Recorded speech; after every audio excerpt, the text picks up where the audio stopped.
ദാനധർമ്മം അതൊരു മനുഷ്യനെ സംബന്ധിച്ചിടത്തോളം ഏറ്റവും നല്ലൊരു കാര്യമാണ്. പുണ്യമാക്കപ്പെട്ട ഏറ്റവും പവിത്രമായ കാര്യമെന്ന് തന്നെ പറയാം.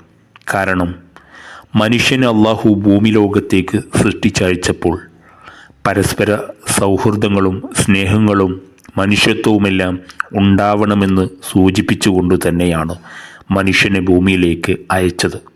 ഇതിൽ നമ്മൾ എടുത്തു പറയേണ്ടത്, നിങ്ങളുടെ അയൽപക്കത്ത് പട്ടിണി കിടക്കുമ്പോൾ വയറു നിറക്കുന്നവൻ എന്നിൽ പെട്ടവനല്ലെന്ന് ലോക ജനതയോട് 1400 വർഷങ്ങൾക്ക് മുമ്പ് പഠിപ്പിച്ചു നൽകിയത് നമുക്കറിയാം.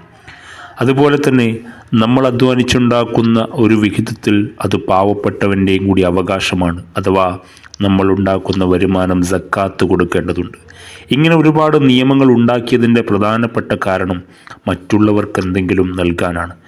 ഈ ദാനധർമ്മങ്ങൾ നൽകുമ്പോൾ നമുക്ക് വലിയ ദുരന്തങ്ങളിൽ നിന്ന് സുരക്ഷയുണ്ടാകുമെന്നുള്ളത് മറ്റൊരു യാഥാർത്ഥ്യമാണ്. ഇങ്ങനെ ഒരുപാട് കാര്യങ്ങൾ അള്ളാഹു ഭൂമി ലോകത്തേക്ക് മനുഷ്യന് സൃഷ്ടിച്ചയച്ചപ്പോൾ നൽകിയിട്ടുണ്ട് എന്നുള്ളത് നമ്മൾ തിരിച്ചറിയുക. നമ്മൾ ഈ ഭൂമി ലോകത്ത് നിന്ന് യാത്രയാകുമ്പോൾ 2-3 കഷ്ണം തുണി മാത്രമാണ് നമ്മുടെ കൂടെ ഉണ്ടാകുന്നത്. നമ്മളുണ്ടാക്കി വെച്ച മണിമാളികകളായ കൊട്ടാരങ്ങളോ പണച്ചാക്കുകളോ അല്ലെങ്കിൽ മറ്റുള്ള ഒന്നും നമ്മുടെ കൂടെ ഉണ്ടാവില്ല. നമ്മൾ ചെയ്തു വെച്ച നന്മകൾ മാത്രമാണ് നമ്മുടെ കൂടെ ഏറ്റവും വലിയ മുതൽക്കൂട്ടായി ഉണ്ടാവുക എന്നുള്ള വിശ്വാസത്തോടു കൂടി ജീവിക്കാൻ നമുക്ക് കഴിയട്ടെ. അങ്ങനെയാവട്ടെ നമ്മുടെ ജീവിതം. അള്ളാഹു അനുഗ്രഹിക്കട്ടെ എന്ന